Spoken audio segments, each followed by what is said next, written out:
युधिष्ठिर ने भगवान मधुसूदन से पूछा कि कृपा करके मुझे यह बताइए कि अश्विन माह के कृष्ण पक्ष में कौन सी एकादशी होती है। भगवान श्री कृष्ण बोले कि अश्विन माह के कृष्ण पक्ष में इंदिरा नाम की एकादशी होती है। उसके व्रत के प्रभाव से बड़े बड़े पापों का नाश हो जाता है। नीच योनि में पड़े हुए पितरों का भी यह एकादशी सद्गति देने वाली होती है। सनातन धर्म में एकादशी व्रत का धार्मिक और आध्यात्मिक महत्व होता है। आज इस वीडियो के माध्यम से हम इंदिरा एकादशी के व्रत का श्रवण करेंगे। तो चलिए शुरू करते हैं। सतयुग में इंद्रसेन नाम से विख्यात राजा थे। इंद्रसेन एक बहुत ही प्रतापी राजा था। राजा अपनी प्रजा का पालन पोषण अपनी संतान के समान करता था। राजा के राज में किसी को भी किसी चीज की कमी नहीं थी। राजा भगवान विष्णु का परम उपासक था।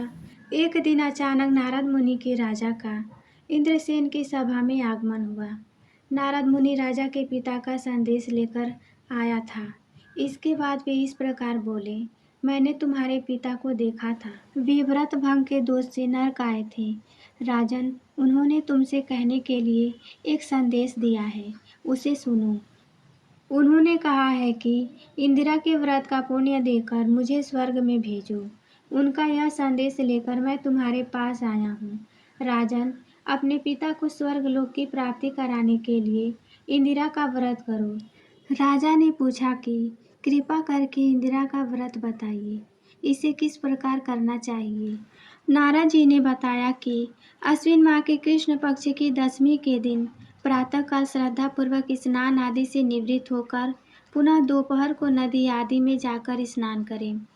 फिर श्रद्धा पूर्वक पितरों का श्राद्ध करें और एक बार भोजन करें। प्रातःकाल होने पर एकादशी के दिन दातून आदि करके स्नान करें। फिर व्रत के नियमों को भक्ति पूर्वक ग्रहण करते हुए प्रतिज्ञा करें कि मैं आज संपूर्ण भोगों को त्याग कर निराहार एकादशी का व्रत करूंगा। हे अच्युता, हे पुंडरीकाक्ष, मैं आपकी शरण में हूँ, आप मेरी रक्षा कीजिए।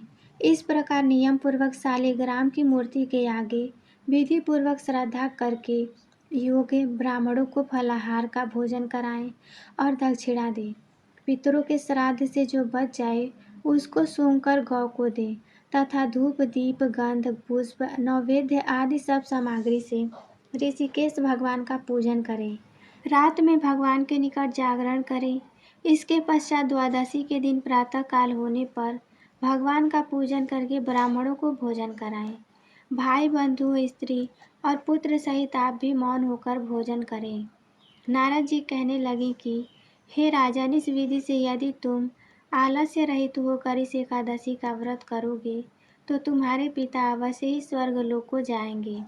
इतना कहकर नारद जी अंतर ध्यान हो गए। नारद जी के कथनानुसार राजा द्वारा अपने बांधवों तथा दासों सहित व्रत करने से आकाश से पुष्प वर्षा हुई और उस राजा का पिता गरुड़ पर चढ़कर विष्णु लोक को गया। राजा इंद्रसेन भी एकादशी के व्रत के प्रभाव से निष्कंटक राज्य करके अंत में अपने पुत्र को सिंहासन पर बैठाकर स्वर्ग लोक को गया। नारद जी कहने लगे, हे युधिष्ठिर, यदि इंदिरा एकादशी के व्रत का महात्म्य मैंने तुमसे कहा, इसके पढ़ने और सुनने से मनुष्य सब पापों से छूट जाते हैं और सब प्रकार के भोगों को भोग कर वैकुंठ को प्राप्त होते हैं। नारद जी ने कहा कि इस तरह से व्रत रखने से तुम्हारे पिता को मोक्ष की प्राप्ति होगी और उन्हें श्री हरि के चरणों में जगह मिलेगी। राजा इंद्रसेन ने नारद जी के बताए अनुसार इंदिरा एकादशी का व्रत किया, जिसके पुण्य से उनके पिता को मोक्ष की प्राप्ति हुई और वे वैकुंठ चले गए। इंदिरा एकादशी के पुण्य प्रभाव से राजा इंद्रसेन को भी मृत्यु के बाद वैकुंठ की प्राप्ति हुई।